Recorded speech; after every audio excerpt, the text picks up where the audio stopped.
What's up, sons and daughters? This is Sam Jesse, and I am back with the crew from the Locks of Saturday. Brett, Robert, Dom, our producer, he is joining us tonight.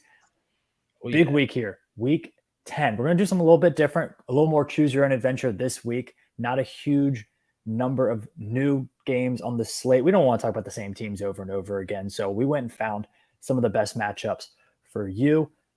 As always, hit us up on Twitter with your picks of the week at Sons of Sat VT. We'll post a graphic with all of our picks for this week. And let's look at how we are doing. Brett, 5 games over 500. Really solid stuff for you so far. 28 and 23 against the spread / game total this year. How are you feeling? How are you doing this? Feeling pretty good, man. I think I just, college football this year, it seems like the same teams keep doing the same thing. So USC actually last week was the first time I picked them, and they haven't covered in a long time. So that one hurt, but riding them all year's been paid off pretty nice. Tennessee paid off pretty nice all year, even though I picked Bama against them. But other than that, I picked them pretty much in every other game. It's a few other teams, and then obviously it's helping out as the nutty game of the week. That didn't hit last week for the first time. I was going to say, the nutty pick, the under of all unders, did not hit. All unders last week barely missed, though. By one score. So Iowa had an offensive renaissance. Yeah, that just shows how bad Northwestern is. So, well, I have to tell you, the USC pick was my fault. I bet on USC. My bad. They have serious defensive issues at USC. I mean, they just don't look like a team that's even interested in stopping the football. They just don't tackle, yeah. No, terrible tackling, penalties. They look really lost defensively. Robert, second place, 27 and 24. You got to be feeling pretty good right now as well. Yours surely is at 25 and 25. We're hanging in there. Chris, a little bit of a drop off for Chris, 23 and 28. Ed, 22 and 29. Let's get into the action. And really, I would like to mention real quick that I was in here for the first week last week, and I went 0-6, just to let people know. That's fade machine. Just don't bet whatever I bet. Literally, it's just as hard to go 0-6 as it is. It's just truly is. The odds are the same, and you make a lot less money one way. Yeah. Well, fellas, I mean, we could really just spend an hour talking about this game coming up. Number 1 versus number 2 in the SEC, 3:30 p.m. on CBS. The over/under is 66 for Tennessee. 8-point dogs at Georgia in Athens. Game of the year. It doesn't get better. And we were talking just before we got on. It's a really tough game to pick because you're going to feel like an idiot either way. So, Brett, how are you going to feel like an idiot this weekend? I'm going to feel like an idiot because I think I was a week early on Tennessee, or I guess a couple weeks early on Tennessee. So I think Georgia gets it done here. I don't know. I think they're gonna lose a game. I mean, everybody's comparing this team to the LSU team. I just don't see it. I don't think as a whole the team is as good. The offense, is there, but LSU's defense, I hear people forget, was also pretty good in spots. Tennessee does not have that, and Georgia, the offense has been pretty solid all year. I don't know. It's hard to pick against Tennessee after what they did last week. Double-digit spread against Kentucky, but I said last week, and it stayed true. Kentucky just is not very good. They're only 2-point favorites this week against Missouri, who somehow beat South Carolina. So I think the bottom half of the SEC is honestly turning out to be not that great. Then you have Georgia, Alabama, and Tennessee pretty much, and that's pretty much it. So I think Georgia's just the more physical football team. I actually think this Georgia team is better than a lot of people are saying, including me. I think I had them under 10.5 wins this year. Don't think that's going to happen. I think they might run the table this year in the SEC, and I think there's a tougher kind of style of football that Tennessee hasn't played yet. That Alabama team has a lot of issues, honestly, when they play them. Watching them, lots of mistakes they usually don't make. Honestly, just didn't seem like the Alabama team where you see, just absolutely just play tough football that game. So I think it made the moment have been too big for them. I don't think that'll be the case for Georgia this week at home. So I like Georgia. I think this is Tennessee's, last real test. There's not really anyone else out here for the rest of the season that could beat them, I don't think. And they've passed every test they've had so far. I don't really know what else we have to see from this team. I think they're the real deal. Georgia, I mean, they've been blowing every team out, but their only big win in my eyes was against Bo Nix in week 1. And I mean, that's Bo Nix. Oregon has looked better to this point in the season, but at that point they looked terrible. So I think Tennessee will close it out, probably win the game because I just think they're the best team in the nation right now. So Tennessee. Brett, I like what you. They do have a lightning in a bottle vibe right now, where it's just they do have that. So I will. Showing up for big games. I don't know how you can bet against them right here. Well, I think the only way you can bet against them is they are playing the toughest possible matchup that the team could play, and that's at Georgia. You couldn't script a tougher one. And what we saw with Oregon, who we now know is a very good team, especially offensively, they basically played a true road game at Georgia when they played at Atlanta, and they just got smoked. I understand that was the beginning of the year, so it's a little bit different. New coach, new quarterback, beginning of the year, but Georgia shows up in these big games. That's what Georgia does. And I'm a little bit worried that Tennessee has fed off the home crowd a little bit more than usual teams do, like a little bit more than that 2019 LSU team, where everything's been set up so far for Tennessee to succeed. Now they kind of have to go into the Lions then to play. So that's going against them. Another thing that I think is going against them is if you watch how Tennessee is scoring, they're scoring a lot, but if you watch how they're scoring, a lot of these big plays are to wide open wide receivers. I mean, Jalen Hyatt has maybe not made a contested catch all year. He's wide open every single time, and Hendon Hooker's finding him. That's great, and they're doing a great job of scheming their best players open to make plays. But what's the one thing people always say about Kirby Smart's and Georgia defenses? Yes, they're big. Yes, they're talented. Yes, they're fast. They are insanely smart. Every single player is their high IQ defensive player. Every player that goes into the draft from Georgia, the one thing NFL scouts love, high IQ player. I don't think Tennessee will be able to scheme that many wide open receivers and wide open runs like they have in previous weeks. Like I think that is going to be just a challenge from a coaching standpoint. So in this game, I'm going to go with the schematics and the home field. I'm going to go Georgia to win this one in between the hedges. I hate that the spread is +8. I think that's a little bit much. However, I think like what's more likely, Tennessee keeps this within a possession or Georgia kind of runs away with it. I feel like Georgia running away with it is a little bit more likely in this game to me than Tennessee keeping it close. So I'm going to go Georgia here.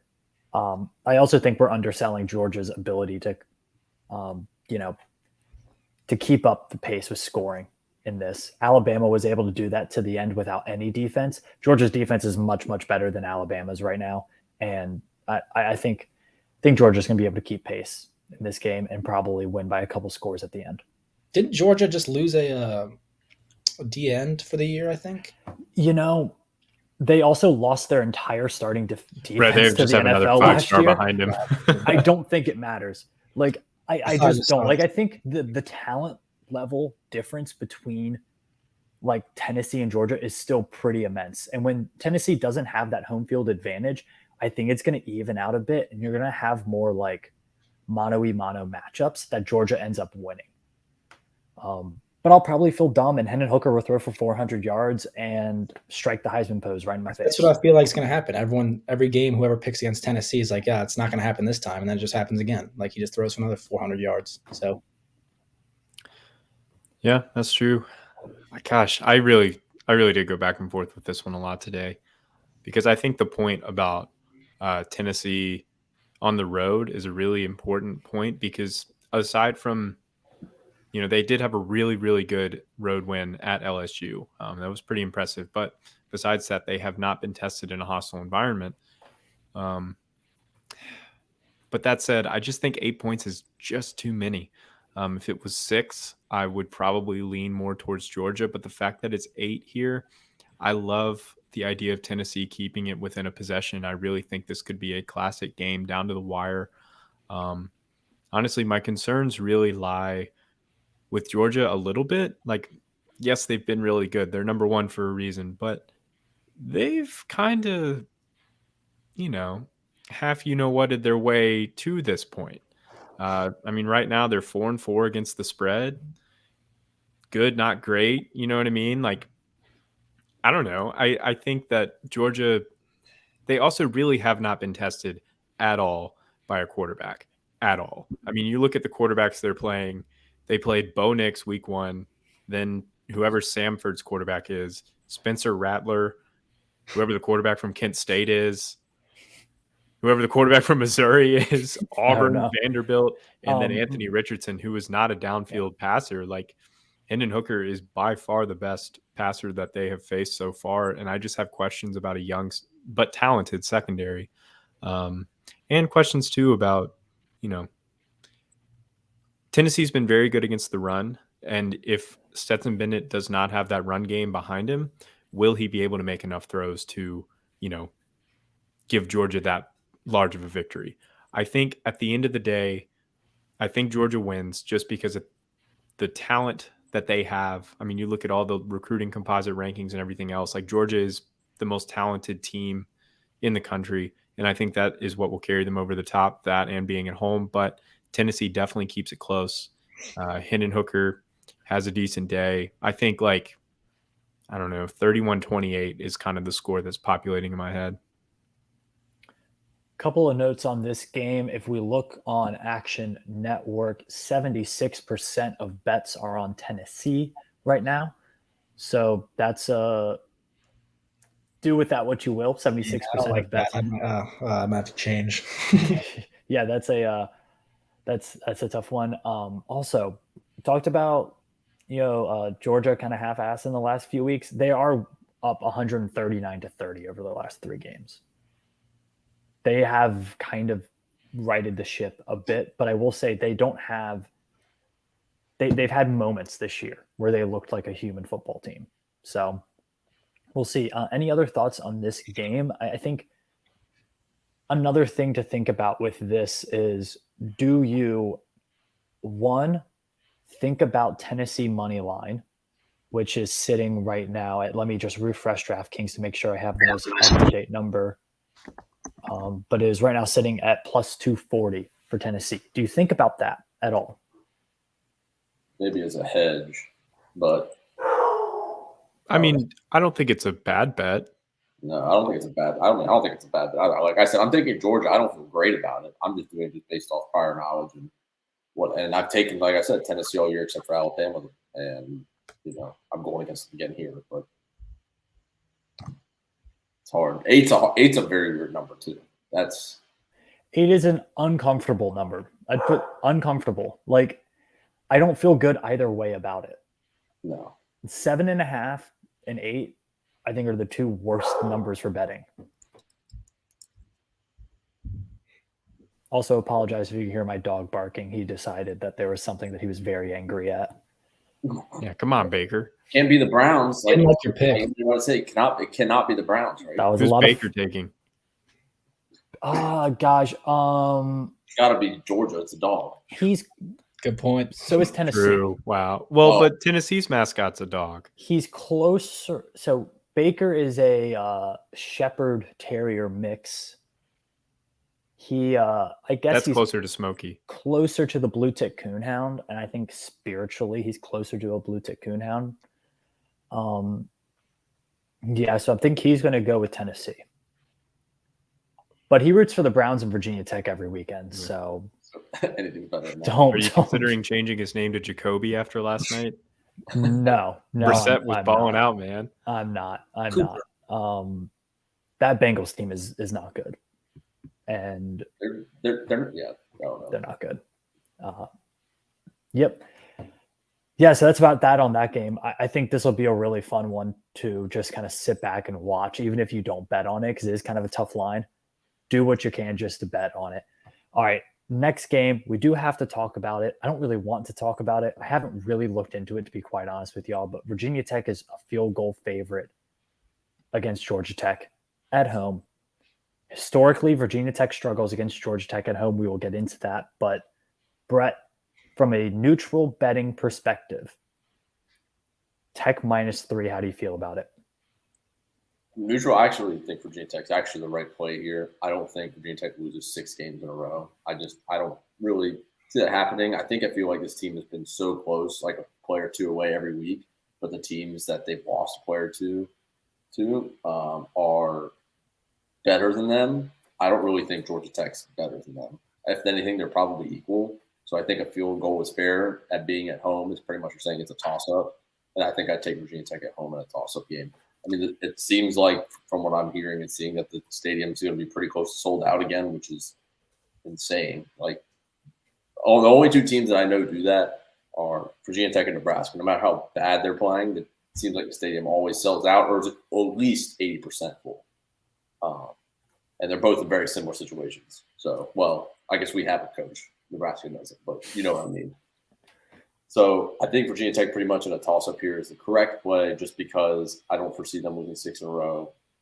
And the fact that the teams they've been close to beating, like a player to win, they're not better than like from a talent level. And I think that even if Jeff Sims does play, which I don't have anybody into a status on him, or is he not playing the rest of the year? No, he's practicing in full. Okay. Well, So even he's if probably they going to play. even if they have Jeff Sims, I think the talent level is pretty similar. And It's- Pry seems to know a lot of people, but he's said a few times. He said it today in the press conference and a couple other places that he knows this. He knows the coaches and the schemes of Georgia Tech really well. So I don't know if that gives an edge being at home. I don't know. I think Tech's the right play here, though. At Florida State, absolutely. That was brutal. I picked Georgia Tech last week, forgetting that Jeff Sims wasn't playing, and they still almost covered. But that was like a 24-point spread. They missed it by 1. Dom, before we get to you, I should mention the over-under for this game is at 40.5. 40.5. So pretty low. Pretty low. Well, last week Tech covered, but it didn't feel like a cover, being a fan of the team with how that game ended. I mean, the thing that I liked the most, I thought, was Malachi Thomas, and I think he's doubtful to play this week. So I don't like the chances for Tech to win. I think since they're both really bad defenses bad offenses, that there won't be a lot of points. So I do like the under. I think it could honestly be like a 3-point game, like something like 9-6, a bunch of field goals. So I actually think I will take Tech this week out of Nice. It's just some blind hope, blind squirrel pick here. Going with Tech. I like it. I really don't feel good about this team right now. I just think mentally they're not very sharp. And I think we talked about the coaches. I think the coaches are really struggling to get their guys ready to play. Outside of really 2 or 3 long passes against NC State, the offense did nothing. It was a pretty pathetic performance. I think they kind of stumbled their way into 3 touchdowns there. I think we're going to see some shuffling on special teams and on offense again in this game. Unfortunate, they talked about using a 2-back system and then both backs get hurt. So I think you're going to see Grant Wells actually kind of air the ball out in this game. Georgia Tech is not a very good pass defense team, and they haven't been for a few years, which tells me that coaches against Georgia Tech feel like they can just match up against their defensive secondary and win one-on-one matchups. So I think you see Grant Wells air it out a bit here. I think playing at home will help Virginia Tech, I should say Virginia Tech, because we're talking 2 Tech teams. So give me the Hokies -3. I also definitely lean towards the under. Even if Jeff Sims plays, he can't throw the ball downfield. Their only throws that they're completing with Jeff Sims are right at the line of scrimmage. And the one thing that Virginia Tech's defense has done really, really well this year is coming up and making plays on the edge, on those like quick screens, tunnel screens, things like that, doing a really good job defending those. So I think Tech defends those really well. I think athletically, this Tech team is kind of built to deal with a running quarterback. So I think they do that as well, regardless of who's playing. I think both quarterbacks for Georgia Tech can run the ball a little bit. So I think Tech's defense plays really well. Grant Wells airs it out. I don't know how well airing it out will go for them. Probably not well, but I think they win this game probably by a touchdown to 10 points. It feels right. Yeah, you think if they air the ball out a lot that this could be a possible breakout game for Grant Wells or what? We're seeing Grant Wells, the deep ball is better. Like he's making more plays in the deep ball, but it's it's really hard. I think schematically, Virginia Tech is very, very poor right now. They just can't. They can't seem to get any sort of flow to the offense going. So it's for me, it's hard to judge a quarterback when he's handing the ball off twice and then throwing a short route. Like I don't really know which about to gain from that. So I don't know. I think they'll be able to hit a few deep balls this game like they did against NC State. Against much, much worse defensive backs. I'm actually taking Georgia Tech in this one. I can't believe I'm going to be the pessimist here, but I don't know. The sim, there's two major injury notes that I think are going to really kind of dictate the game. Sorry, somebody's driving by my house. It's Jeff Sims playing. First of all, Georgia Tech had been looking a lot better before he got hurt. They'd won 2 games in a row. It's not like they were world beaters by any means, but they had beaten Duke and Pitt in a row. Pitt on the road as well. And then you add on the fact that Malachi Thomas is not playing or is doubtful for Virginia Tech. I think that is soul crushing for this Virginia Tech offense. Because yes, they have improved a lot as the year has gone on, but I think that so much of that has to do with him. You saw it from the moment he entered the game against Pittsburgh. He scored a touchdown on his first run. And even if he himself is not getting a lot of yards, like I think he only had like 30 against NC State, just the threat of him and the idea of him, like defenses have to play to him. And so that opens up more. That opens up more of these deep balls, like those shots that Grant Wells was hitting in the third quarter to Caleb Smith. Like that ball is probably not there if Malachi Thomas wasn't in the game. And like you're looking at an offense where without Malachi Thomas against FBS opponents is averaging less than 280 yards and less than 12 points a game. I don't know. I just have no trust for the Virginia Tech offense at this point. I mean, you've got, if you can't run the ball, even with Keyshawn King in there, he's had a good year when healthy, but his plays are very hit or miss. He's kind of a firecracker type of a player. Like he's going to have a couple big plays, not necessarily like chunk yard like Malachi Thomas. And when you add on the fact that like your interior offensive line gets blown off on every run play and your veteran tackles can't pick up a blitz and leave Grant Wells vulnerable, if the Hokies are airing it out, I don't trust it, especially when receivers aren't getting open either. The reliable targets right now for the Hokies are Caleb Smith, Daquan Wright, and Dawan Lofton when the ball is caught. Like, yeah, I don't know. As far as the offensive line, Chris, who's not on tonight, he made a really good point about how the offensive line penalties have seemed to come in spurts, and they seem to have come road games at night. It was the ODU game, the NC State game. Do we think that this game being at home, being a little calmer might help these guys? Because it does seem to be in between the ears for this offensive line, all the mistakes. I definitely think that from a penalty standpoint, I certainly don't expect 10 false starts. But I don't know. I still don't think it'll be enough, but yeah, it'll be easier being at home for sure.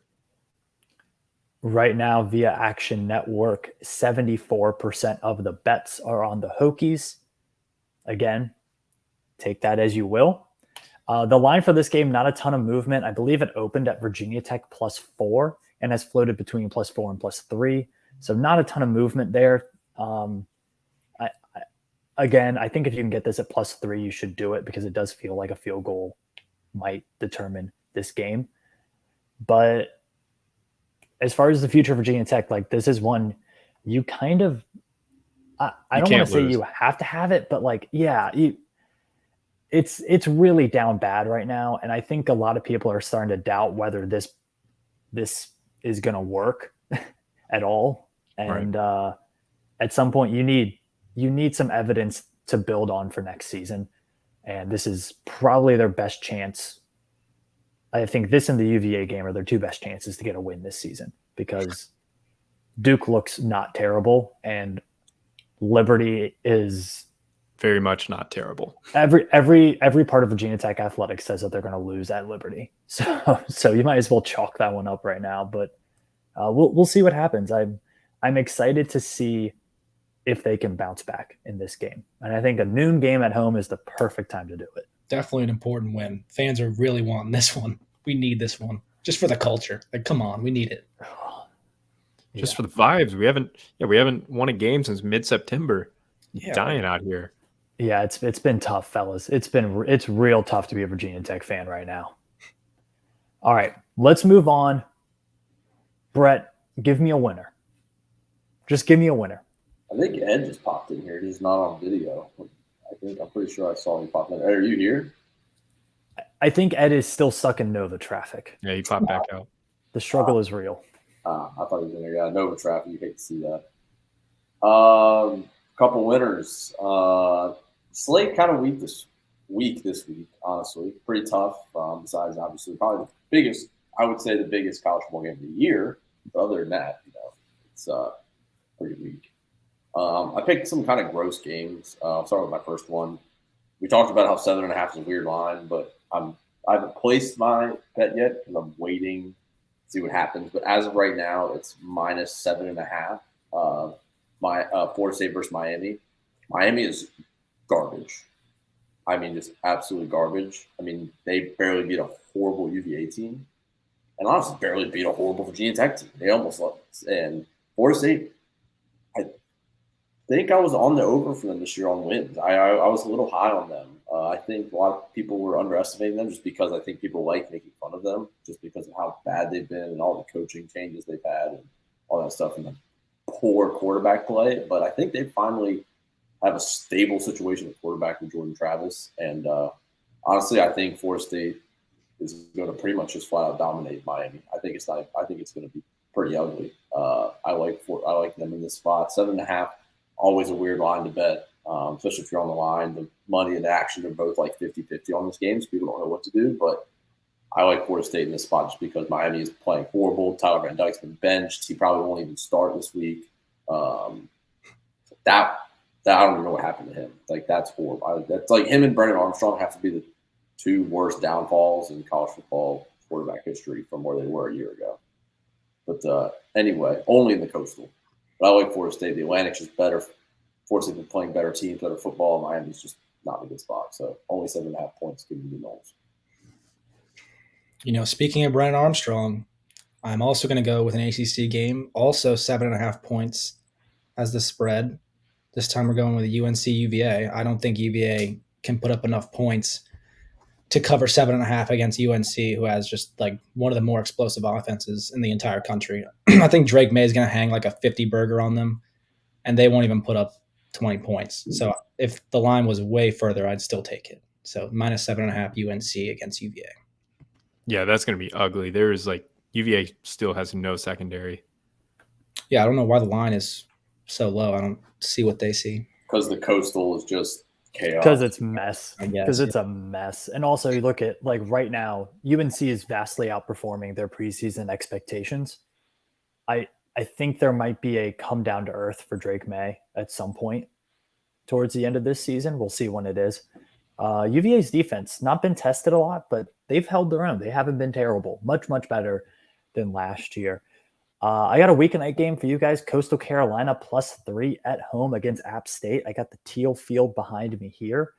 App State, not very good. Not as good as we thought they were this year. And Coastal Carolina is still chugging along. They lost a lot of good players, but here they are, 7-1. Grayson McCall is playing out of his mind. The Chanticleers, number 8 in EPA per pass this year. I think primetime game at home on a weeknight, combined with a really good passing offense versus a mediocre passing defense, just going to be too much for App State. Also, love the over in this game. I think these are two offenses that want to put up points, but underdog at home on a primetime game, I'm going to eat that up all day. So give me Coastal Carolina +3 in this one. I'm going back to the well once again. And that is Kansas State, baby. They were what a awesome last week. Let's Before was you the get to worst. this week's matchup, can we talk about last week's matchup? Because I bet Oklahoma State. So did I, and I was like confident. Will Howard, baby, he's the truth. I mean, that guy. I mean, honestly, if he hadn't have gotten hurt, they were very much running away with it against TCU as well. He has absolutely revitalized their offense. And I don't know, they may still throw Martinez out there when he's healthy. And if they do, I don't know. But I don't know. The fact that I'm getting 2.5 points here for Kansas State, top 15 team, they are on the road at Texas. Texas very hit or miss. But I think what really stood out about Kansas State is their defense. Their defense is one of the best in the conference. Just so good. And I think the key for Kansas State really is when they are at their best, you can really look at their time of possession numbers.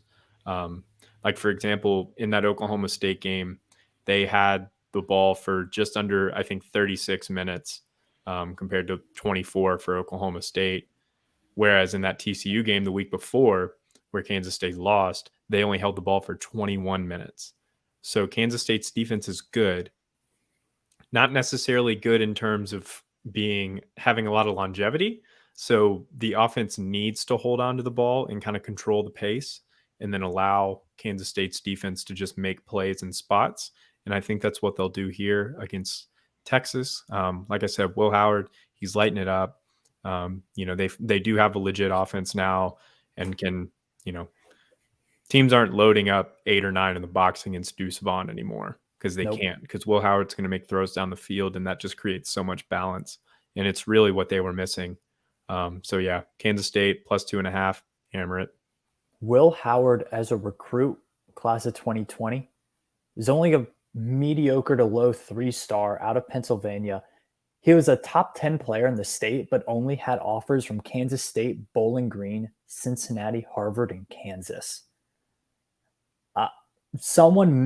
He was missed in recruiting big time.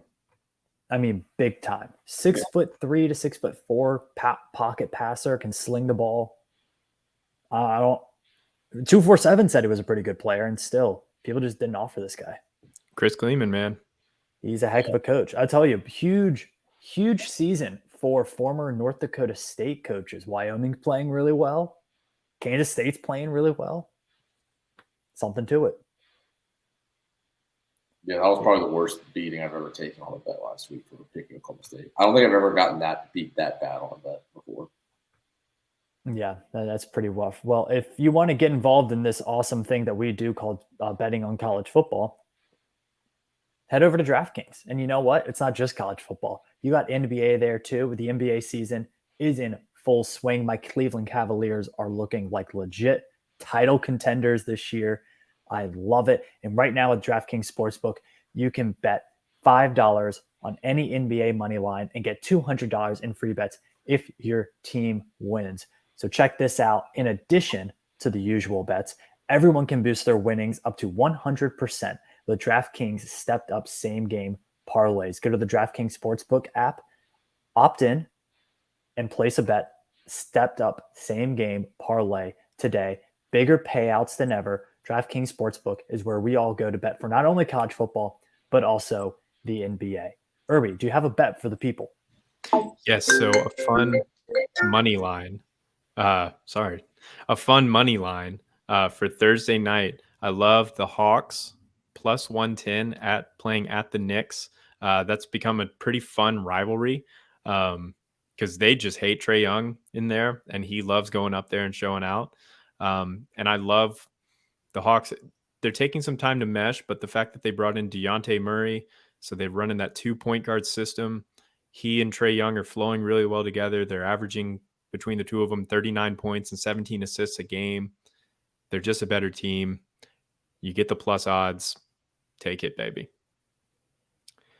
And you can download the DraftKings Sportsbook app now. Use promo code SOS. Make any $5 bet this week and get $200 in free bets if your team wins. Only at DraftKings Sportsbook with promo code SOS. Minimum age and eligibility restrictions apply. See show notes for details. All right, Brett. You're the leader in the clubhouse. I mean, this is what the people are listening for. Give us another winner. Just give us a winner. Another winner I like. Actually, this is another team I don't want to bet on, but I am because there's just no way this team loses 5 in a row now. I think they would lose, I believe, the 5th loss in a row. Texas A&M -3 at home versus Florida. I don't foresee. There's no freaking way Jimbo Fisher loses another game at home against a pretty subpar Florida team. I think Texas A&M's defense is too good for Anthony Richardson. I don't think Florida's going to do anything on offense. I would expect the under to hit on this game as well. But I like Texas A&M in the spot at home. I think if this game was at Florida, I would not touch this with 10-foot pole, but I like Texas A&M in the spot. I think, honestly, just because of what Auburn just did, that was a $30 million deal. I know Jimbo's at $90 million, but there's some billionaire that Texas A&M has. If they lose 5 in a row, maybe 6 in a row, he might be fired. Like, I'm not even kidding. Like, there's like some boosters going to be like, I can't handle this anymore. I'm pulling all my money. Here's $100 million. That's a possibility at Texas A&M. So I think he's fighting for his life at this point. Actually, he might be like, there might be a hit out for him. Actually, might have to get rid of him or something like that. The liquidation of assets happening in southern and eastern Texas right now is pretty astronomical. Has not been seen since the Great Depression. Yeah, no kidding. It's pretty upsetting. Yeah. But no, yeah, I mean, there's just no way Texas A&M loses this game. There's just no way. Honestly, if they do lose, I won't even be mad because what's going to unfold is going to be hilarious at College Station. But I think there's just no way they lose. So I'll like Texas A&M -3 at home. I like it. Dom, give us a winner. Yeah, I got to come up with some name for my pick because it seems that I'm going to have to do a few of these, but I like Clemson -4.5 against Notre Dame. I mean, they're 8-0. They've won every game by more than 4 points, and they've played much better competition, I feel like, than Notre Dame. I'm still really low on Notre Dame even after last week. Clemson didn't look too great against Syracuse, but still covered 6 points against a ranked team. So I think that they beat Notre Dame by at least 2 touchdowns. I like it. I'm still high on Clemson. I think they're still a playoff team. I think people are underestimating the quality of the 3 of the last 4 wins that they have. I mean, full strength Wake Forest, full strength NC State, and full strength Syracuse. They beat all of them. That's pretty impressive. I mean, Clemson was win. Oh, sorry. I was just going to say that win for Notre Dame was so fluky against Syracuse last week because, like, the field position was insane. Like, they blocked a punt. Syracuse had another shanked punt. There were 2 interceptions. One of them was a pick 6. Like, I don't know. They were just getting handed points. I mean, they were like a 14-point favorite against Syracuse, and now all of a sudden Notre Dame's a 4-point dog. Like, I don't get it. I don't see it. Even though they didn't cover, I still think that that line is way too low. That makes sense. I got a couple games here. I got actually. I'm trying to choose between 2 games. I think. Let's talk Graveyard Shift first. Do we want to do Graveyard Shift now, or do we want to wait till the end? That's the owl. I got to go my Graveyard Shift pick. Hawaii, Fresno State under 62. I don't think either of these teams can come close to scoring 62. Hawaii defensively has not been terrible, and they still they can't do anything on offense. They just don't have the wide receiver talent right now. And then Fresno State, they're playing a little bit better, but again, I think this game under 62, it's just way too big of a number. So, yep. Under 62 in that game. Well, another winner I have before I do the free money, the other winner I have is Illinois -16. They're playing Michigan State. If you would have told me a year ago, like when Michigan State was like undefeated and like a playoff contender, that a year later they were going to be a 16-point dog on the road to Illinois, would not have believed you, but here we are. And Illinois is just a much better football team at this point. Michigan State is in disarray. They have dudes suspended because of the massive fight. Like, Brett Bielema's got them boys rolling, and they're going to keep it going. I don't mind laying the points here. Yeah, Michigan State had Kenneth Walker. They might have a chance. But... Right, yeah. Who knew? It was all predicated on one guy. This is why you can't build a program exclusively through the transfer portal, is because this will happen. You will be really good one year, and then you will be awful the next year. once Yeah, all because those a guys better leave. transfer portal recruiter in Lane Kiffin comes along and takes all of those players away from you. Exactly. Exactly. But then I guess my free money that I will do right now. My free money is, God, I love this team so much. Tulane minus Mhm. 7.5 on the road at Tulsa. I really just don't understand this line. Tulane they are the best group of 5 team in the country right now. Like, they will be playing in a New Year's Six Bowl if they keep playing the way they are. While Tulsa, on the other hand, this is a hard one for me to say because I keep like confusing Tulane and Tulsa. They're like the same name. Tulsa, not only did they not win a single game in the month of October, they did not lose a game by single digits. And so they lost every single game by 10 or more points in the month of October. They have not won since September. And you're telling me they're only getting 7.5 points against the best group of 5 team in the country? Like, that's insane. Tulane is going to win this by 3, maybe 4 touchdowns. Like, this will not be a game. This is truly free money. I like it. I like it. Purdue minus 4.5 versus Iowa. I just think you're going to have a case of Purdue outscoring them here. And 4.5, I like that. I think if it was a little bit higher, it'd be scary, but 4.5 feels like they could win by a touchdown. And I still have a little bit of cushion there. Something weird happens. So Purdue minus 4.5 versus Iowa. I need another Purdue win for them to get past their win total for the year. So I'm a big Purdue fan for the next couple weeks. Any others, guys? What else do we got? I'll throw my nutty pick out there real quick. The Texas A&M wasn't my nutty under. This is actually not like I've been like most of my lines have been like 40 or less. This one's not there. This is Oregon State, Washington, Friday night, under 55. Why, you might ask? Because apparently they are calling for catastrophic rain and 40-plus mile-an-hour winds. There's potential they might cancel the game or try to move it. But if they don't, it's pretty much like 100% chance that it's going to be like, granted, it's on the West Coast, so I guess I don't know what their tropical storm is. I know their hurricane's a typhoon, but I don't know what the tropical storm is. I don't know what the definition of that is on that side. Anyway, that's basically the conditions they're going to be playing in. Oregon State ranked for the first time since 2013. They run the ball really well. That's what they're going to do all game. Washington State passes the ball really well. They will not be doing that at all. Under 55, hammer it. It's going to be hilarious to watch if they do end up playing in those conditions. Is the game, which day is that game? Is it Friday or Friday Thursday? night. Friday? Night. I think it's Friday night. I will double check. But I'm pretty sure it's Friday night at 8 o'clock. Let's check that before I give the Oh, no, report. Friday night at 10:30. 10:30 Eastern? Okay. So the weather report for Friday night in Seattle, 40 degrees, raining, winds 15 to 25 miles per hour, about 1/4 of an inch of rainfall. So y'all just be careful playing weatherman. We tried to do that for a hurricane, and then it didn't even rain in Clemson, much less the hurricane hit. That's very true. That's very true. No, we won't try to play weatherman in this one. Well, fellas, that's about all that we have for this weekend. Pretty slow week. So if you have some really fun picks, tweet it at us at Sons of Sat VT. We'll be sure to share those. We'll have our graphic up there as well.